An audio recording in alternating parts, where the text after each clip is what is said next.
Tu es bon, Jésus. Tu es bon, Jésus. Alléluia, Seigneur, gloire à ton nom.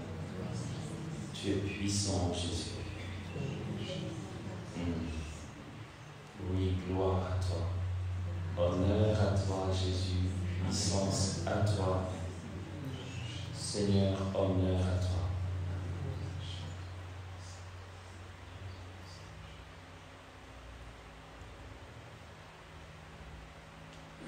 Oui, Jésus, honneur à toi et puissance à toi.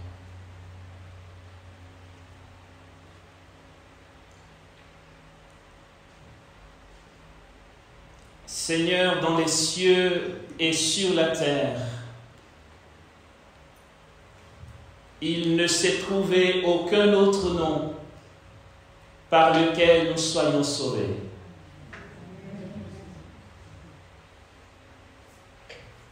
Seigneur, nul n'a été jugé digne de briser les sceaux et d'ouvrir le livre. Mais notre consolation est dans ton sacrifice, toi qui as été immolé. Seigneur, que ton nom soit béni à jamais. Seigneur, que le Saint-Esprit se saisisse de nos cœurs et de nos vies pour que sans cesse nous te célébrions, que nos vies te célèbrent et que notre reconnaissance monte vers toi sans cesse. Fais de nos cœurs et fais de nos vies des prières, des célébrations, des mouvements d'amour. Donne-nous, Seigneur, de gémir sans cesse vers toi. Accorde-nous la grâce d'avoir faim. Donne-nous la grâce d'avoir soif. Donne-nous, Seigneur, d'être dépendants de toi, dépendants de ta présence. Que nos âmes et que nos vies intérieures célèbrent sans cesse dans l'esprit. Ton nom est saint, Jésus, et il est puissant. Jésus, tu es puissant et tu es glorieux. Honneur à toi et puissance à toi.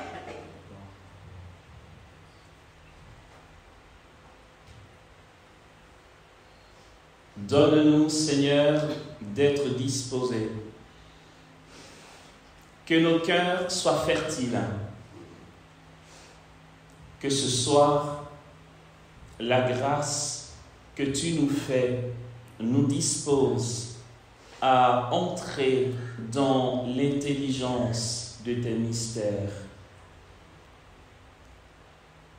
Jésus, que ta parole soit manifestation et puissance de vie. Qu'elle descende en nous comme un vrai mouvement de l'esprit, afin que nos vies en soient complètement transformées. Fais de nous des fils et des filles selon ton cœur. Jésus, donne-nous de devenir des serviteurs selon ton cœur. Accorde-nous ta grâce, que nous soyons dans ce monde, sur cette île, des flambeaux, des lumières, des présences qui disent ton royaume. Que notre passage soit théophanie, que notre passage soit évangile, que nos faits et gestes disent la présence de ton royaume. Amen. Bonsoir.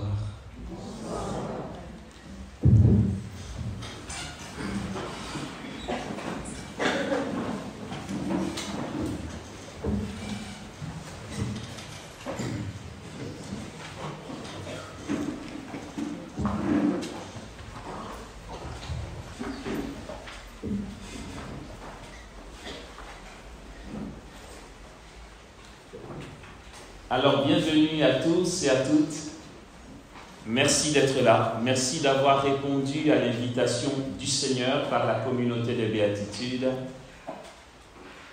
Et merci à la communauté des béatitudes de m'associer à ce moment béni. C'est une belle grâce pour moi. Je suis gâté.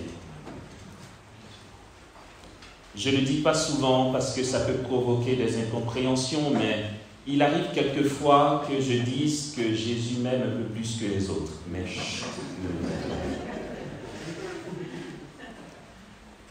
vous voyez, il me fait la grâce d'être ici. Alors nous démarrons notre session ce soir, cette première partie, cette semaine, je veux dire, cette première session a pour thème comment l'Esprit Saint nous aide à découvrir Marie, la Vierge Marie. Et donc, pour ce thème qui va nous accompagner de ce qu'il reste de la semaine, nous verrons plusieurs sous-thèmes, dont celui d'aujourd'hui, qui est ceci: l'Esprit Saint viendra sur toi et la puissance du Très-Haut te prendra sous son ombre. C'est ce que nous allons voir maintenant. Et pour ceci, je nous propose de partir du texte source, le passage donc de l'Évangile où l'ange a l'occasion de dire cette parole à la Vierge Marie. C'est dans le chapitre 1er de l'Évangile selon saint Luc.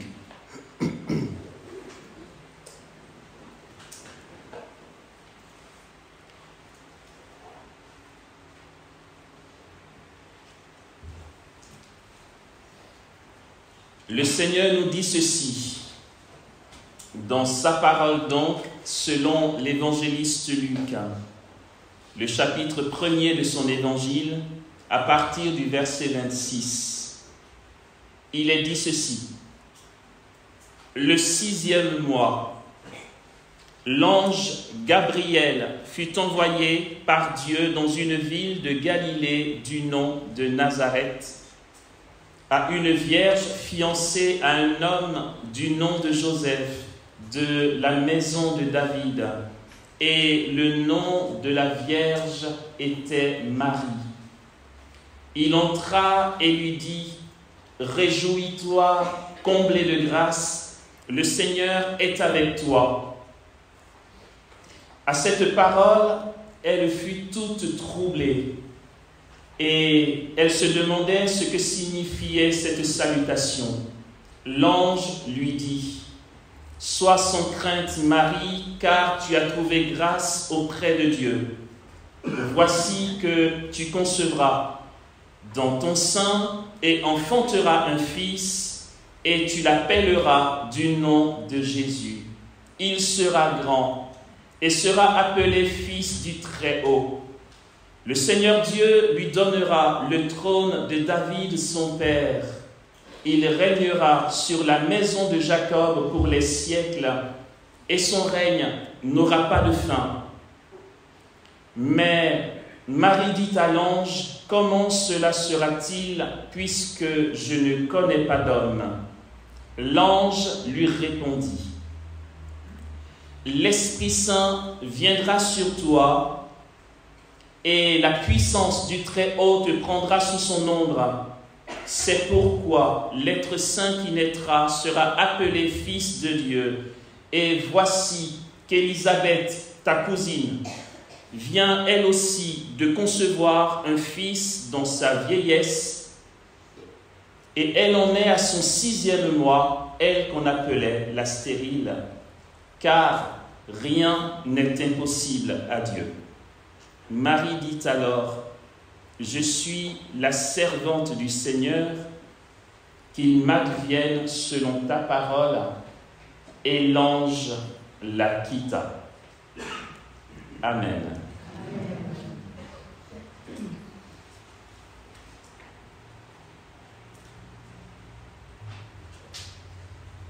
Et là, tout y est, frères et sœurs. Regardez. Marie dit alors: je suis la servante du Seigneur, qu'il m'advienne selon ta parole. Et l'ange la quitta. l'on va parler du fiat de Marie. Ce fiat qui nous a valu un tel Rédempteur. J'ai attiré notre attention sur ce dernier verset parce que Élisabeth, sa cousine, puisque l'ange vient de lui annoncer qu'Élisabeth, sa parente, qui était stérile, est enceinte dans son âge avancé, car rien n'est impossible à Dieu. Marie se met donc en route. C'est ce que nous avons entendu hier lors de la fête de la visitation. Marie se met en route et se rend chez Élisabeth, et Élisabeth vit quelque chose de l'ordre du surnaturel, puisque dans ce temps-là, vous conviendrez avec moi qu'il n'y avait pas de iPhone. Marie n'a pas pu appeler Élisabeth pour lui faire le point du passage de l'ange. Il se trouve que quand Marie arrive, comment Élisabeth est entrée dans la connaissance de ce mystère qui accompagne la vie de cette jeune fille de 15 ans, puisque Élisabeth dira « Car vois-tu, dès l'instant où ta salutation a frappé mes oreilles, l'enfant a tressailli d'allégresse en mon sein. » Elle ajoute « Oui, bienheureuse, celle qui a cru en l'accomplissement de ce qui lui a été dit de la part du Seigneur. » Marie a cru et elle s'est abandonnée à la volonté de Dieu pour sa vie. Marie dit « Je suis la servante du Seigneur. Entendons, je suis l'humble servante du Seigneur. Entendons encore, je suis la rien de Dieu. » Et c'est très important parce qu'en fait, ce soir, nous allons jongler là-dessus, sur ce rien de Dieu. Je suis la Anav Adonai, ok, la pauvre de Dieu. Je fais partie du petit reste d'Israël. Marie, et c'est cela toute sa béatitude, n'est rien. Oups, tu es peut-être choqué. Il est temps que tu sois choqué là-dessus. Non, mais c'est important, parce qu'en fait, on veut être quelque chose. Et du coup, on bricole. Nous allons voir qu'en fait, il ne s'agit pas de bricoler. Le thème qui nous rassemble ce soir, c'est ceci. L'Esprit Saint viendra sur toi, et la puissance du Très-Haut te prendra sous son ombre. C'est pourquoi l'être saint qui naîtra de toi sera appelé Fils de Dieu. C'est l'Esprit Saint qui va venir. Marie dit, mais comment cela peut se faire? C'est une annonce incroyable, c'est extraordinaire. Là, en fait, c'est pas juste, tu es aimé de Dieu, tu es sa créature, Dieu t'aime depuis toute éternité. Marie aurait dit, ouais, la Torah me l'a un peu montré, etc. Mais l'annonce de l'ange est hors pair. Je viens te dire que tu vas concevoir dans ton sein et tu vas mettre au monde un fils. Tu lui donneras le nom de Jésus, Yeshua, tu lui donneras le nom de Dieu sauve, parce que c'est lui qui va sauver son peuple de la servitude. Ok, d'accord, je veux bien, ce sera le fils de Joseph? Non, mais je ne connais pas d'homme, comment ce que tu dis peut se réaliser? L'ange lui répond, l'Esprit Saint viendra sur toi. Et la puissance du Très-Haut te prendra sous son ombre. C'est pourquoi l'être saint qui naîtra sera appelé Fils de Dieu. Tout y est, frères et sœurs. Il y a deux axes. Primo, la conscience que notre bonne volonté seulement ne suffit pas. Nous sommes pleins de bonne volonté et de bonnes intentions. Je vous assure, dans le peuple chrétien, le nombre de personnes qui a le désir d'aimer Dieu et de prier, d'être charitable et d'être saint sans pouvoir y arriver, le nombre en est incalculable. J'en suis le premier. Le nombre de fois où nous sommes tristes le soir de n'avoir pas pu tenir l'engagement ou la résolution à Dieu. Et puis, plus nous allons et plus nous sommes pris de découragement, de tristesse. Le malin passe par là et nous fait croire que c'est fichu pour nous et que c'est terminé. Primo, prendre conscience que nous ne pouvons pas sans Dieu. Secondo, une fois que nous aurions pris conscience que sans Dieu ce n'est pas possible, il nous faudra réaliser par conséquent que nous sommes rien et que lui, il est le tout. Je suis la rien de Dieu, que tout se passe pour moi selon ta parole. Mais pour que tout se passe selon la parole de Dieu, il faut que Marie soit rien. Dans le milieu du renouveau charismatique, lorsqu'on a une prophétie, on a l'illusion de croire que nous cernons toute la portée de cette prophétie. Aussi, nous nous permettons de parler sur la vie de nos frères et sœurs et nous causons des dégâts. Au passage, il n'y a pas de parole toute faite de Dieu qu'on entend tant que nous sommes sur la terre. Vous serez peut-être surpris, vous savez quoi? Même dans les apparitions, je parle d'apparitions, je ne parle pas de vision charismatique, même dans les apparitions, Dieu adapte sa présence au voyant. Le voyant ne voit pas le Dieu tel qu'il est, ce qu'on va appeler en théologie le Dieu immanent. Ok? Mais vas-y, laisse tomber, c'est pas grave. Dieu se manifeste à toi avec ce que tu es. Et Marie, dans le Saint-Esprit bien sûr, a eu l'intelligence de se laisser faire. Quand elle dit que tout se passe pour moi selon ta parole, entendons que tout se passe pour moi selon toute la subtilité de cette parole. Ce par quoi ça va passer, ce que ça va engendrer et toute la suite que Dieu fasse. D'accord? Si Dieu ne vient pas, on ne peut rien. Et il est temps pour nous de basculer dans une relation à Dieu tout autre. Il nous faut vivre de surnaturel. Thérèse de Lisieux dira, c'est dans l'ordinaire de ma vie que je découvre l'extraordinaire de la vie de Dieu. Ça change tout. Nous allons avancer. L'ange a dit à Marie, l'Esprit Saint viendra et la puissance du Très-Haut te prendra sous son ombre. Quand on entend ça, on se dit, ouais, c'était la Vierge Marie, quoi. Alléluia, Seigneur, béni sois-tu pour la vie de la Vierge Marie. C'est normal que la puissance de Dieu vienne sur elle, c'est la Sainte Vierge. Moi, je ne suis pas la Sainte Vierge. Donc, je suis d'ores et déjà disqualifié, puisque c'est pas ça ma vie. Et ma vie chrétienne va être au rabais, ma vie chrétienne va être une vie où je rame, et finalement, je vais finir amer et même tomber dans le désespoir. C'est tellement réel, l'agir de Dieu en nous. Nous sommes aux portes de la Pentecôte et nous pouvons vivre cette expérience. Avant d'avancer, je nous raconte cette petite histoire. Cette parole de l'ange à Marie me rappelle aussi la parole de Jésus à ses disciples. En fait, il faut que l'Esprit Saint vienne pour que le surnaturel se déploie par nous et que nous devenions super extra. Non, pas Superman, c'est bas de gamme, ok? Non, mais sérieux.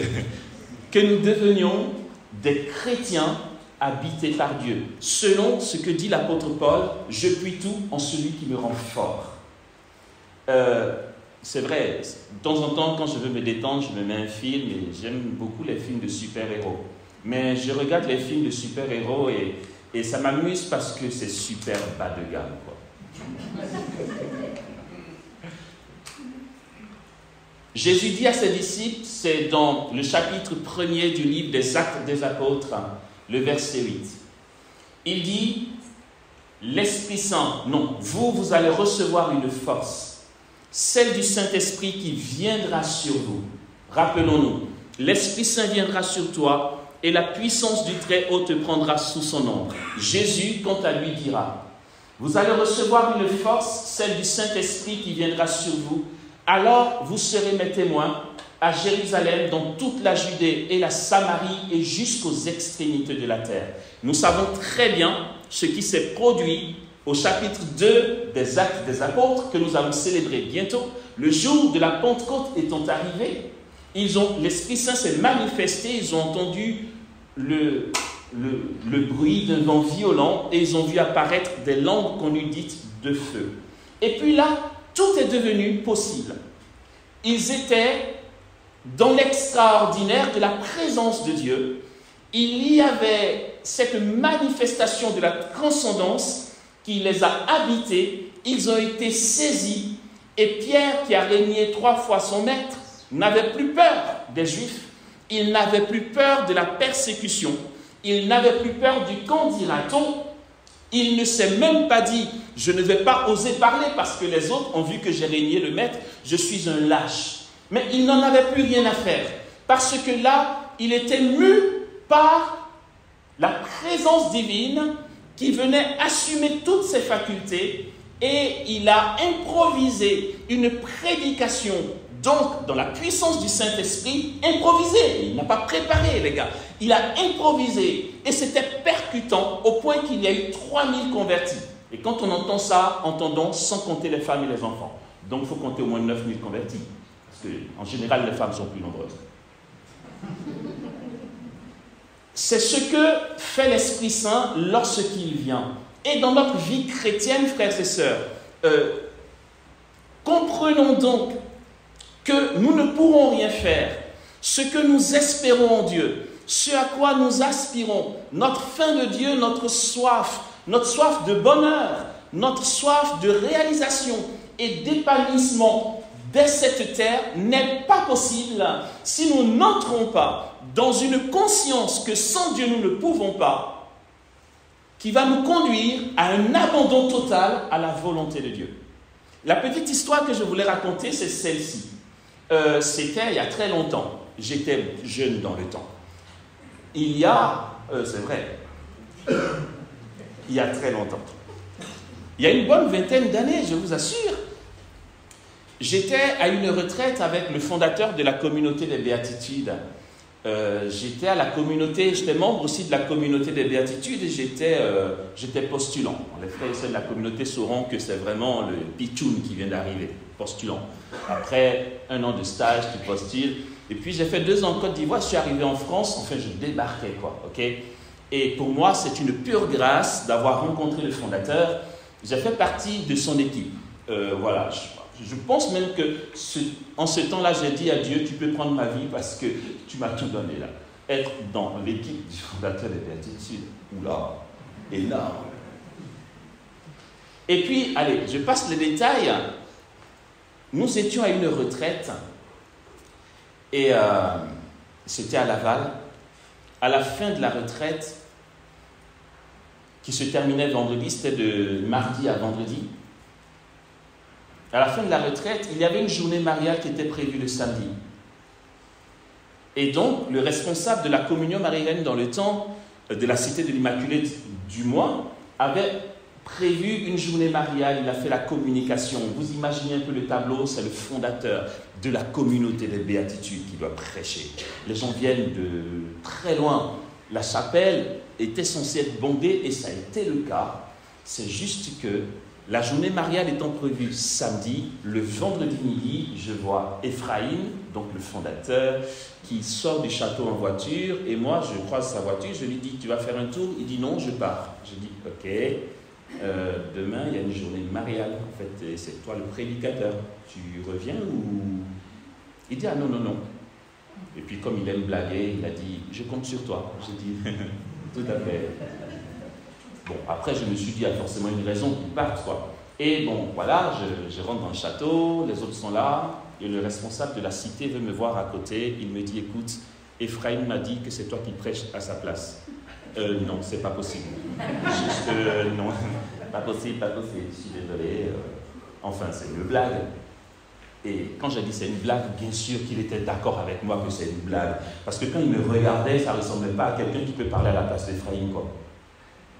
Je lui dis, ouais, il dit oui, enfin, ouais, je pense qu'il a dû dire ça comme ça. Ouais, tout à fait. Et là, on réfléchit ensemble, il me dit, mais qui c'est qui peut parler à sa place? Je dis, moi, j'en sais rien, tu n'as pas d'idée. Je lui dis, ah, mais tiens, appelle le cofondateur, Jean-Marc Hamel, il est à 2 heures d'ici, à Rennes, enfin, à Saint-Rolade. Il dit, ah ouais, très bonne idée. Ok. Et donc, ben, il appelle Jean-Marc. Et Jean-Marc lui dit, ah non, moi, je ne peux pas venir demain pour prêcher, mais tu n'as pas Stéphane là-bas. Il dit, attends, il y a l'un qui parle de ce petit rigolo, et sans se concerter, l'autre aussi dit pareil. Il me dit, ben, écoute, voici ce que Jean-Marc me dit. Tu as déjà prêché? Je dis, ouais, il m'est arrivé de bricoler devant des adolescents, ouais, mais après, c'est pas pareil, tu vois. Il dit, ben écoute, on n'a pas d'autre possibilité, c'est toi qui fais. Ok. Ok. J'ai pris sur moi cette angoisse très angoissante. Je n'ai pas dormi la nuit. Je me suis réveillé à 4 heures du matin, je suis resté devant Jésus jusqu'à 9 heures. Tellement je suppliais sa pitié et sa miséricorde. Parce que c'était juste trop chaud pour moi. Je me rappelle que Ephraim m'avait dit comme ça de but en blanc, c'est un folle en Christ, ce gars. Il m'avait dit comme ça de but en blanc, le Seigneur va t'utiliser et par toi il y aura beaucoup de guérison. Amen, j'accueille. Je me dis, mais j'y crois. Mais je me dis, ça va être dans peut-être 50 ans, tu vois. Ça va arriver dans 50 ans, après un bon parcours. Donc oui, j'accueille. Je ne suis pas pressé, parce que je sais que je n'ai même pas à être pressé, ce n'est pas maintenant. Il me l'avait dit 6 mois plus tôt. Ce jour-là, après l'enseignement que j'ai fait, où j'ai bricolé, les gens ont semblé aider. Merci Jésus. Après la communion, après l'enseignement, il y a eu la messe. La communion finie, c'était la première fois. J'avais quoi? J'avais 23 ans.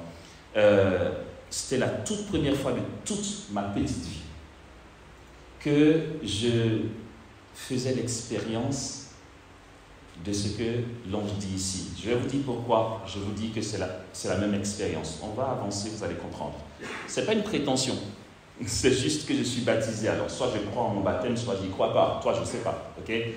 Et puis, quand je dis que mon baptême est puissant, je ne me mets pas en avant. Je fais la louange de la puissance des sacrements. Voilà. Donc, si tu as le même baptême, vous allez voir que c'est pareil. C'est bon, ça, c'est trop bien. C'était la première fois. Je communie. Déjà, mon stress est passé. J'ai fait l'enseignement. L'après-midi, ce n'était pas moi. Je m'en suis lavé les mains. Merci Jésus. Les gens n'ont pas trouvé l'enseignement trop catastrophique. J'ai pu m'en sortir sans trop de catastrophes. Donc, j'étais détendu. C'était fini. À la messe, même, je jouais au djembé tellement j'étais tranquille et cool. Et je vais communier. Après la communion, je vais m'asseoir comme tout le monde, là, tranquille. Et là, la première fois, je fais l'expérience de ce qu'on appelle la motion intérieure. Je ne savais pas que ça s'appelait comme ça. Je vais caricaturer. Je caricature, ok? J'ai dit que j'allais caricaturer. Donc, voilà. Jésus fait toc toc. Ouais. Il me dit, écoute, j'aimerais faire marcher des boiteux. Purée. En fait, c'est des jours où il y a de grosses blagues tout le temps, vous voyez. Voilà. Mais je me dis, hey, mon gars, tu te calmes, ok? Parce que les gens ont dit qu'ils ont aimé ta prédication, tu te prends pour le gars qui va faire marcher des boiteux. Donc, calme-toi. Tu n'as rien perçu du tout, tu n'as rien ressenti du tout, tu te calmes. Donc, pour moi, ce n'était même pas la peine de prêter attention à ce que j'ai cru percevoir. Je ne veux même pas en faire cas. Je suis là. Il revient, toc, toc. Et quoi? Je veux faire marcher le boiteux. J'ai dit que j'allais caricaturer, d'accord? N'allez pas dire je suis un extraterrestre. La motion, c'est comme ça, enfin voilà. Concrètement, ça se manifeste comment? Tu sens dans ton cœur une conviction qui se précise. Mais tu es convaincu, je ne sais pas comment Dieu fait ça, je ne sais pas comment l'Esprit Saint fait ça. En fait, il te plonge dans une telle certitude que c'est comme si le doute n'avait plus de place.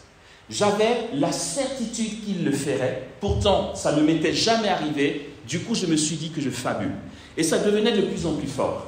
La solution que j'ai trouvée, c'était... Parce que je ne voulais pas non plus faire fi de ça jusqu'au bout, au risque de culpabiliser. Après, je ne savais pas quoi faire. J'ai dit, ok, Jésus, on fait un deal. Je ne sais pas si c'est toi ou si c'est dans ma tête, j'en sais rien, mais ça a l'air de me fatiguer là. Ce n'était pas dans ma tête, c'était vraiment dans ma poitrine, il y avait un feu. Et pour couper court, je me suis dit, ok, de toute façon, je ne suis pas le responsable de la journée, ni le responsable de la cité de l'Immaculée. Je ne peux pas m'avancer comme ça et dire, les boiteux vont marcher. Non, ce n'est pas possible. Je vais soumettre.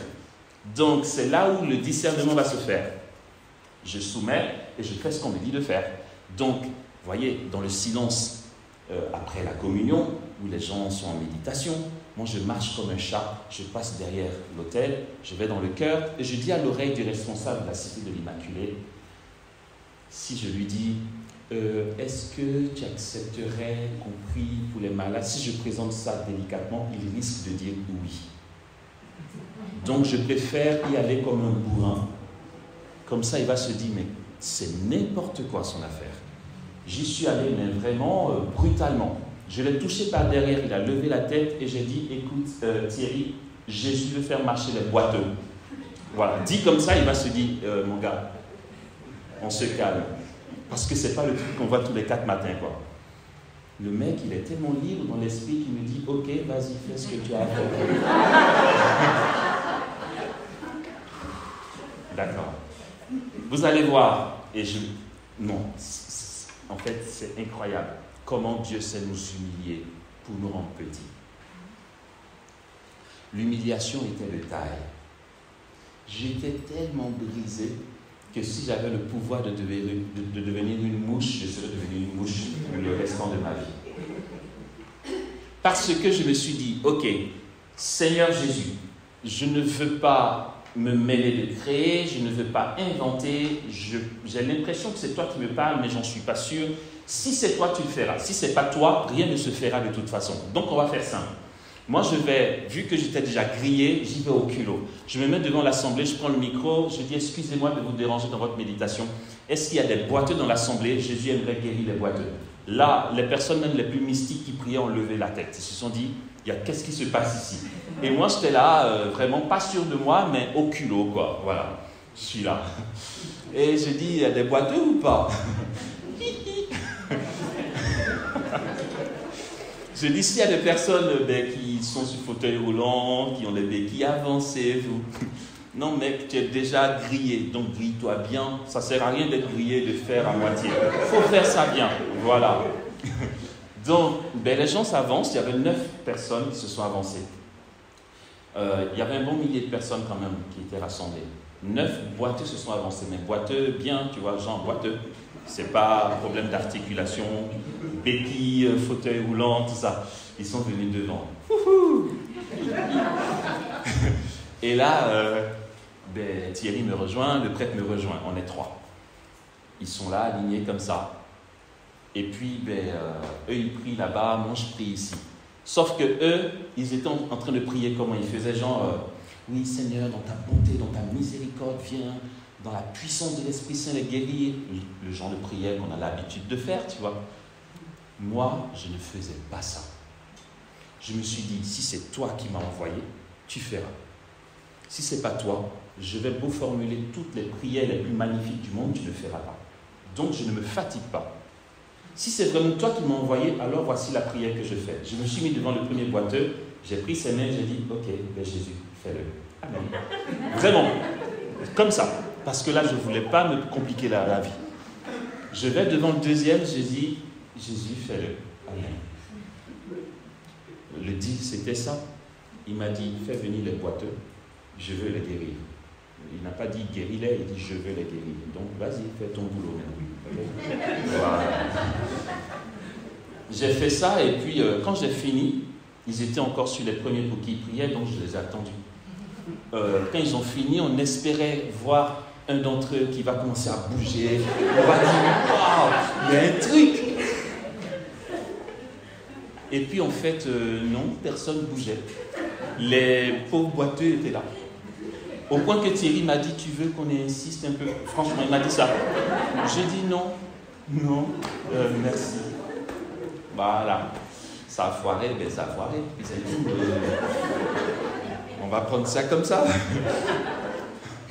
Et je leur ai dit, ben merci, vous pouvez retourner à vos places. Et puis ils sont retournés à leur place, comme ils sont venus. L'humiliation était de taille. Mais vraiment quoi.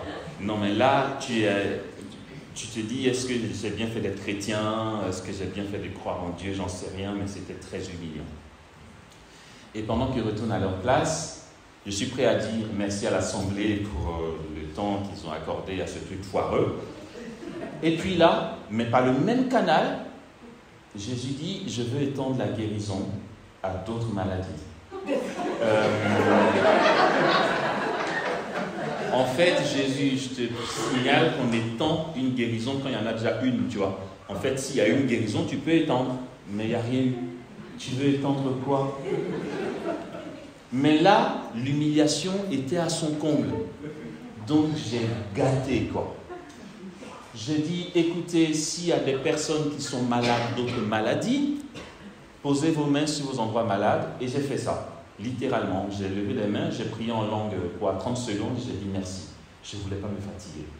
J'ai été m'asseoir, j'ai mis mon visage entre mes mains pour savourer mon humiliation. Je ferme les yeux comme ça, personne ne me voit. Et puis, la messe finie, et puis on devait revenir l'après-midi, c'était le pique-nique dans le parc du château. Moi, je rejoins l'équipe du château, et puis on mange à l'intérieur, et là, tu as juste envie de dire, j'espère que personne ne fera le commentaire. Là, non, les gars, taisez-vous, quoi, parce que là, c'est pas le moment. Mais il y a toujours un qui a le chic de dire, ah, merci, c'était bien. Et puis tu dis juste, merci. Il est gentil de dire ça, franchement. Mais il aurait pu se taire aussi, parce que je dégustais déjà assez, ok? Et voilà, le repas est fini. L'après-midi, on y va. On retourne dans l'église de Saint-Denis-du-Maine. Moi, je marche tête baissée. Mais là, dans ces moments-là, tu es tout petit. Je veux dire, il n'y a pas besoin qu'on t'enseigne l'humilité. Tu sais ce que c'est. Tu es à ta place, tu es comme une fourmi, quoi. Je marche tout petit pour aller vers l'église. Et vu qu'il y avait une retraite juste avant cette journée-là, quelqu'un m'appelle par derrière. Stéphane. Ok. Je me retourne, je fais quoi? En fait, pendant la retraite, il y a une dame que j'accueillais en écoute tous les jours. Non, un monsieur, pardon, la dame c'est après. Un monsieur que je recevais à l'écoute, il faisait partie des boiteux. Il avait 2 béquilles. Il venait vers moi en courant, avec les larmes aux yeux, en pleine rue. J'étais là, non. Il dit, je suis guéri. Mais j'étais là, je dis, mais c'est pas possible, parce que ce mec, je l'ai pratiqué toute la semaine, je sais qu'il ne marche pas, il ne fabule pas. Et il est venu, il m'a fait un gros câlin. Il me parlait quand quelqu'un m'a touché par derrière. Une autre dame de la retraite qui avait le bras gauche qui ne fonctionnait pas, qui me dit, regarde mon bras gauche. Le nombre de guérisons qu'il y a eu, l'après-midi, on n'a pas pu faire le programme qu'on avait prévu. Les gens étaient tellement... Thierry a passé l'après-midi à faire témoigner les personnes. Il y avait tellement de guérisons. Sur les 9 boiteux, 6 ont marché. Waouh! J'étais là, purée! Non mais la vache! Purée! Attends, ça se passe comme ça, quoi? Non mais attendez, je finis sur un petit kéké, d'accord? Non, c'était trop bien. Les gens ont tellement témoigné que les gens se disent, ah, c'est lui qui est assis là-bas, le mec qui a prié pour nous et tout. Et quand ça finit, Thierry est obligé de demander aux scouts de m'escorter.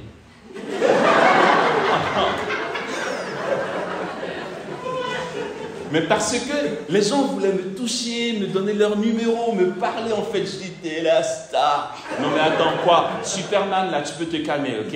Moi, je suis baptisé, je suis fils de Dieu. Trop fort. Non mais il y a eu tellement de guérisons. Et là, je me suis dit, purée, mais comment ça s'est fait? Parce que humainement parlant, c'est pas possible. Côté savoir-faire, ce n'est pas possible. Des astuces, c'est pas une question d'astuces. Savoir prier, catastrophe. Regardez ce que je vous ai dit. Jésus fait-le. C'est ça prier? Enfin, c'est ça le super truc. En fait, tu regardes, il y a, premier tableau, la puissance de Dieu se manifeste, il y a des miracles, des guérisons, des boiteux qui marchent. Deuxième tableau, tu te regardes et il n'y a rien. Je veux dire, là, tu entendrais quelqu'un dire « Waouh, il a l'onction ». Tu dis « Non, mais tu vois ça d'où ?»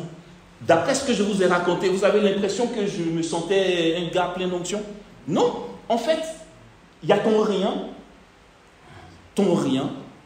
ton incapacité, et Dieu qui décide de faire irruption au milieu de tout ça. Et là, tout devient possible.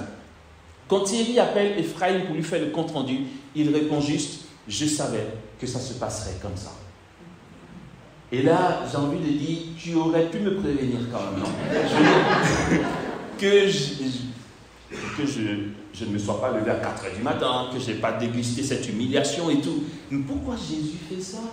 Je lui dis, pourquoi ils n'ont pas guéri là à la messe? Tu m'as laissé déguster mon humiliation, mais je vous assure, j'étais tellement brisé. Mais c'est là le secret. Et on continue notre enseignement pour finir. C'est là le truc, frères et sœurs. C'est qu'en fait, on ne fait pas. On ne fait pas. Ce n'est pas une question de savoir-faire.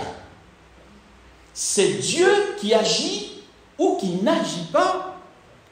Et c'est là le point d'achoppement de nos vies, frères et sœurs. C'est là où dans nos vies, que ce soit relatif à des malades qui vont guérir ou à des réalisations dans nos propres vies, c'est qu'on se mêle de créer. Cette expression vient de Thérèse de Lisieux. Il ne faut pas se mêler de créer. J'aurais dit oui à Thierry, on insiste un peu, je me serais mêlé de créer. Oui, allez, vas-y. Et puis on voit certaines personnes dans des assemblées charismatiques dire aux boiteux, allez, courage, aie la foi, lève-toi, un peu plus, mais oh, laisse le pauvre malade, quoi. Je veux dire, si Jésus veut faire, il le fait. Et ça, de toute l'histoire de l'Église, depuis les apôtres, ça s'est passé comme ça. Quand on lit les actes des apôtres, quand Pierre dit au boiteux, « Ce que j'ai, je te le donne au nom de Jésus, lève-toi et marche », Pierre a fait quoi d'autre? Si Jésus veut faire, il le fait. S'il n'a pas prévu de le faire, il ne le fera pas. Une fois en Côte d'Ivoire, lors d'une évangélisation, on venait de prier, il y avait eu des guérisons. J'étais prêt à partir, je prenais l'avion le soir même. Et puis, il y a une jeune fille qui n'a pas été guérie. Elle était sur fauteuil roulant. Elle était au bas du podium.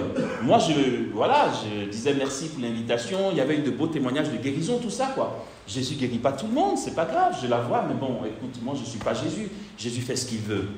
Sauf qu'avant de partir, tac, c'était le même truc. Toc, toc, je veux qu'elle marche. Jésus me dit, d'accord? Mais bon, entre-temps, le temps est passé. D'accord? J'ai compris qu'on ne fait pas. On obéit. L'audace est une preuve d'humilité, vous savez ça. Manquer d'audace, c'est de l'orgueil, finalement. Pourquoi on manque d'audace? On se dit, et si ça ne marche pas? Qu'est-ce que les gens vont penser de moi? Et puis, on n'ose pas. Entrer dans l'audace, c'est accepter que ça peut foirer. Accepter qu'on peut se tromper. Ce jour-là, ok, je reçois, Jésus veut qu'elle marche, d'accord? Je descends du podium, les gens me regardent, se disent, mais qu'est-ce qu'il va faire encore? Je vais devant elle, je dis bonjour, elle dit bonjour, je dis ça va? Elle dit oui. Je dis, tu crois que Jésus peut te guérir? Elle dit, je crois. Je dis, il va le faire.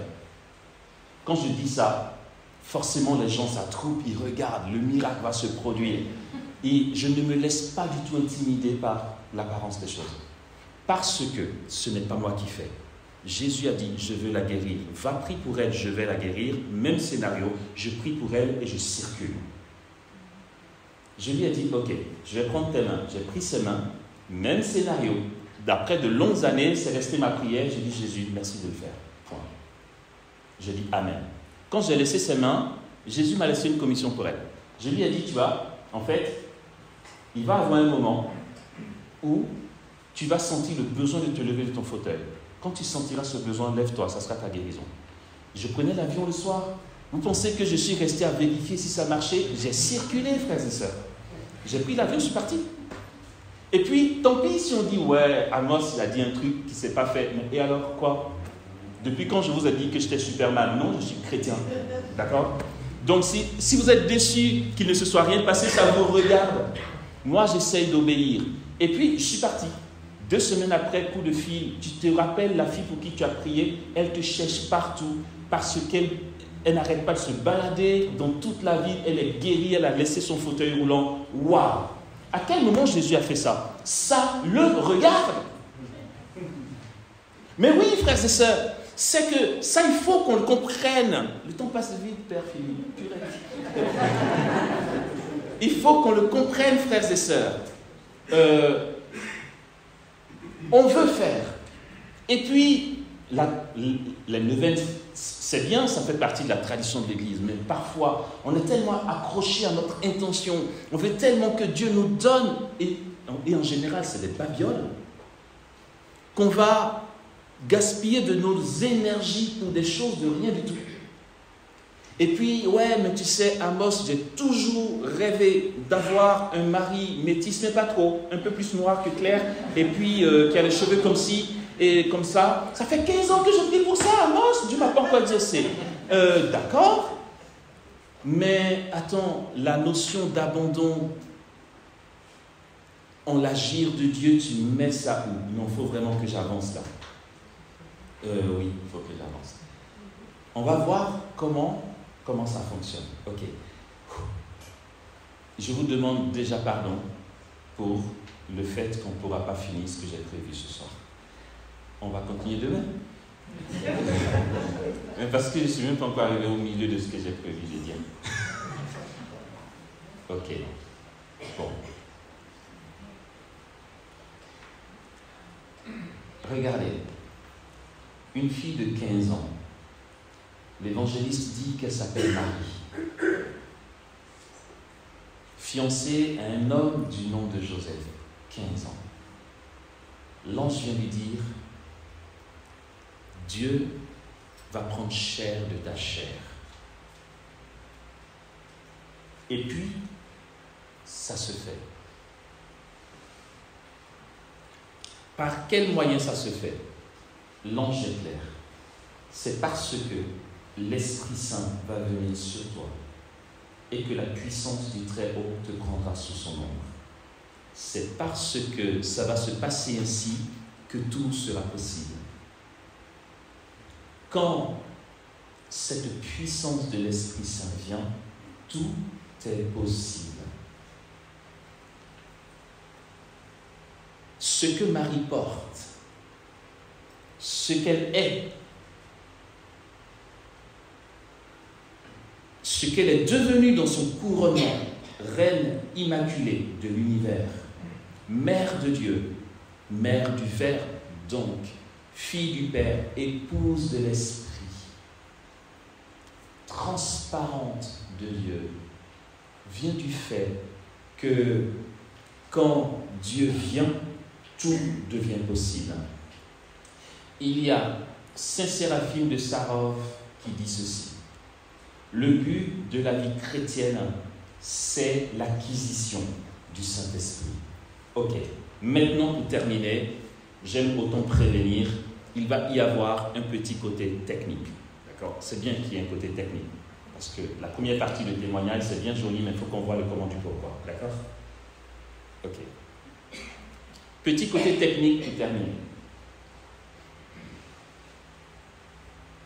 Les spécialistes de la Bible, qu'on va appeler les exégètes, mais aussi les théologiens, puisque le catéchisme de l'Église catholique en parle, c'est qu'il y a une manifestation de Dieu qui a traversé la première alliance jusqu'à nous ici aujourd'hui, à laquelle nous ne prêtons pas vraiment attention. C'est cette même manifestation de Dieu qui a reposé sur Marie. C'est qu'au début du livre de la Genèse, il est dit, au commencement, lorsque Dieu créa le ciel et la terre était informe et vide. Un souffle de Dieu s'émouvait au-dessus des eaux. D'accord? Le Ruach, Elohim, l'Esprit de Dieu. Ce mouvement de l'Esprit, d'après ce que nous enseigne l'Église, est le même mouvement, la même nuée qui va se manifester sur le Sinaï. J'ai dit que ça allait être technique. J'espère que vous suivez la trame, d'accord? Primo, le livre de la Genèse. La manifestation de l'Esprit qui s'émouvait au-dessus des eaux. Secondo, sur le Sinaï, Dieu se manifeste dans la nuée. Cette nuée accompagne Israël parce que, imaginez-vous, dans le désert, on ne sait pas où on va. On fait comment? C'est où le chemin? Dieu s'est manifesté aux yeux du peuple sous forme d'une nuée. Le jour, cette colonne les précédait pour leur indiquer le chemin. La nuit, cette colonne devenait un feu. À aucun moment de la marche d'Israël dans le désert, cette nuée ne leur a fait défaut. Une nuée lumineuse. Cette même nuée, Genèse, Sinaï, désert. C'est la même nuée. Ok? Cette même nuée est ce qui va se manifester lorsque Moïse va parler face à face avec Dieu. Vous allez vous dire, bon, Amos nous embrouille là, il veut en venir où? Mais on va voir, c'est génial, l'Église. Genèse, Sinaï, étape au désert, Moïse rencontre Dieu dans la tente du rendez-vous. Le livre de l'Exode nous apprend que lorsque Moïse entrait sous la tente, la nuée se manifestait, d'accord? Et Moïse parlait avec Dieu, d'après ce que dit l'auteur sacré, face à face. Au point que, lorsqu'il sortait de là, son visage était tout resplendissant de lumière, et il mettait un voile pour pas que les fils d'Israël soient confrontés à ça. Ok, on avance. Cette nuée est la même qui va se manifester pour l'annonciation. L'ange dit à Marie, l'Esprit Saint viendra sur toi et la puissance du Très-Haut te prendra sous son ombre. Je vais me permettre de paraphraser. Ok? L'Esprit Saint viendra sur toi et la nuée lumineuse te couvrira, te prendra sous son ombre. N'avons-nous jamais entendu, et je sais que pour ceux qui fréquentent la communauté des béatitudes, vous l'entendez pendant le temps de Noël, Marie est appelée la demeure de Dieu parmi les hommes. Cette nuée qu'on va aussi appeler, on l'entend souvent dans le milieu charismatique, la Shekhina. On entend Shekhina, mais il faut dire Shekhina. Okay? La Shekhina qui est cette présence de Dieu, cette présence agissante de Dieu. Et pour le juif, le lieu de la présence de Dieu, c'était évidemment le temple de Jérusalem où se manifestait la Shekhina. Je sais que je vais vite et je commence à vous fatiguer, pas embrouiller, mais fatiguer. Je vais respirer un peu. En fait, je suis stressé, j'ai été trop bavard dans la première partie. Ok. Cette nuée qui habitait le temple est encore cette même nuée qui s'est manifestée dans le temple lorsque Salomon a consacré le temple, dans le livre des rois. C'est bon, j'arrête de citer, ça fait trop fatigant, Amos. Avance, j'avance. Dans cette nuée, frères et sœurs, il y a la manifestation du divin. Ailleurs, Jésus dira, en lisant le prophète Isaïe, il dira, l'Esprit du Seigneur est sur moi, parce que le Seigneur m'a consacré par l'onction pour apporter la bonne nouvelle aux pauvres. Jésus, oint par son Père, a pu opérer à Jérusalem des signes, des miracles et des prodiges. Et c'est la nuée qui remplissait la tente du rendez-vous dans l'Exode qui va couvrir Marie de son ombre. Quand cette nuée est là, il se passe des prodiges. J'ai dit prodiges, je n'ai pas seulement dit miracle. La différence entre le prodige et le miracle, c'est que le miracle peut se produire à nouveau. Un boiteux qui marche, c'est un miracle, parce que ça s'est déjà vu. Un prodige, c'est par exemple la mer rouge qui se fait en deux parts. Le prodige est unique, d'accord?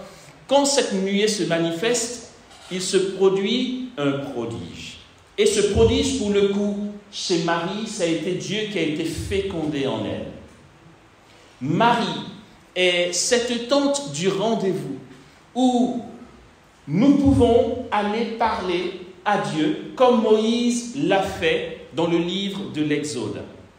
Et puisque Marie est la demeure de Dieu parmi les hommes, l'arche de l'alliance et la tente du rendez-vous dans l'Exode n'ont été qu'une préfiguration de Marie qui est la vraie demeure de Dieu parmi les hommes. Puisque pour elle, il y a eu un prodige, l'incarnation. Je veux dire, un événement unique, c'est peu dire que de dire que l'incarnation est unique. En elle, Dieu a pris chair. Le Dieu, Père, Fils et Saint-Esprit, s'est manifesté par le Verbe qui prend chair de Marie. Désormais, je le disais dernièrement au Burkina Faso, il me regardait avec de grands yeux. Désolé si ça aussi ça vous heurte, mais c'est bien qu'on l'entende. Désormais, frères et sœurs, quand on dit Dieu, on dit homme. Oui. Amos n'exagère pas, je le redis ça. Quand on dit Dieu, on dit homme. Tu ne peux pas séparer. Attends, dans la Trinité, d'après l'enseignement de l'Église, qu'est-ce qu'on nous dit? Un seul Dieu en 3 personnes. C'est ça ou je me trompe? Ok. Un seul Dieu en 3 personnes. La personne du Père, ok? La personne du Fils, la personne du Saint-Esprit. Or, la personne du Fils, depuis l'incarnation, est devenue une seule personne en 2 natures. Je ne crois pas qu'au moment de l'ascension, Jésus a dit, allez, je jette cette enveloppe humaine qui m'a pourri la vie pendant 33 ans pour retourner comme j'étais. Non. Dieu s'est fait homme pour que l'homme devienne Dieu. À partir de l'incarnation, nous sommes devenus capables de Dieu, ce qu'on va appeler capas Dei. Dieu a pris notre chair pour que notre chair prenne Dieu, pour que notre chair s'apprivoise à Dieu. Et désormais, dans la Trinité, il y a l'homme. Mais par qui? Par le oui de Marie. Par celle qui est habitée par Dieu, celle qui porte en son sein la Trinité sainte. Et Marie devient notre demeure de Dieu au milieu de nous. Non pas seulement parce qu'elle est là physiquement, mais parce qu'elle est humaine comme nous. Du moment qu'elle accueille Dieu en elle, elle introduit notre humanité dans une communion avec Dieu. Une communion qui est appelée à être éternelle. Et pour ça, elle a dû dire oui. J'ai commencé par dire, je m'arrête vraiment bientôt, j'ai commencé par dire que Marie n'a rien fait. Marie n'est rien. Marie s'est abandonnée à ce mouvement divin. Alors, avec elle, ce soir, nous pouvons non seulement réaliser que tout est possible pour nous, nous pouvons prendre conscience que si nous avons eu l'impression que jusque-là, les choses ont semblé stagner, c'est pour la simple et unique raison qu'on ne sait pas assez laisser faire. Aujourd'hui, c'est un appel à l'abandon total à cette nuée. Nous disions qu'il fallait que Marie soit rien pour que la théophanie soit possible. Si tu es un peu de toi-même avec un peu de Dieu, il y a ce mélange-là. Ephraim donne cette phrase superbe. Il dit « Le plus court chemin vers le tout passe nécessairement par le rien ». C'est tellement bien dit. Et Marie a accueilli la parole de l'ange et accueilli cette ombre de l'Esprit qui s'est manifestée dans la puissance de Dieu sur sa vie, au point que cette ombre qui l'a couverte a été manifestation pour Élisabeth. Quand elle entre chez Élisabeth, c'est une manifestation et une effusion du Saint-Esprit, nous le disions. Marie rentre et Élisabeth dit, tu vois, tu as juste fait que me saluer et en moi il s'est passé un mouvement. L'enfant a tressailli dans mon sein. Bienheureuse celle qui a cru en l'accomplissement de ce qui lui a été dit de la part du Seigneur. Et nous savons la suite. Marie est saisie dans l'Esprit Saint et elle éclate dans le Magnificat parce qu'elle est mue par ce mouvement divin. Et ce soir, je nous invite tous, au nom de la grâce de Dieu, à choisir de manière nouvelle la Vierge Marie, notre mère, nous mettre à son école. Que ce soit, je renonce à tous mes idéaux, que ce soit, je renonce à tous mes plans, même ce que je veux faire pour le Seigneur, les bonnes intentions que j'ai, l'apostolat que j'aimerais exercer sur ma paroisse. C'est noble, mais il nous faut abandonner tout ça entre les mains de Dieu et le laisser le réaliser en nous. Il nous faut nous recevoir de Dieu. C'est un appel si nous voulons voir l'agir de Dieu dans nos cœurs, dans nos vies, dans notre sanctification, dans nos relations, dans nos blessures, dans nos souffrances. Si nous voulons voir Dieu se manifester et agir avec puissance, il nous faut lâcher prise. Que la Sainte Vierge, ce soir, par son intercession, nous obtienne la grâce de nous laisser faire. Que par sa prière, nous nous ouvrions à cette ombre de l'Esprit, à cette puissance du Très-Haut, qui rend tout possible, que tout soit possible pour nous ce soir. Que par Marie, tu découvres ce soir des choses incroyables et extraordinaires dans ta vie. Tout ce que tu as rêvé de voir, que tu n'as pas encore vu. Tes intentions qui semblent rester sans être exaucées. Que tout ceci soit possible. Et tout ceci sera possible ce soir. Il te faut juste dire, Seigneur, c'est vrai, sans toi je ne peux pas. Je m'abandonne totalement entre tes mains. Amen.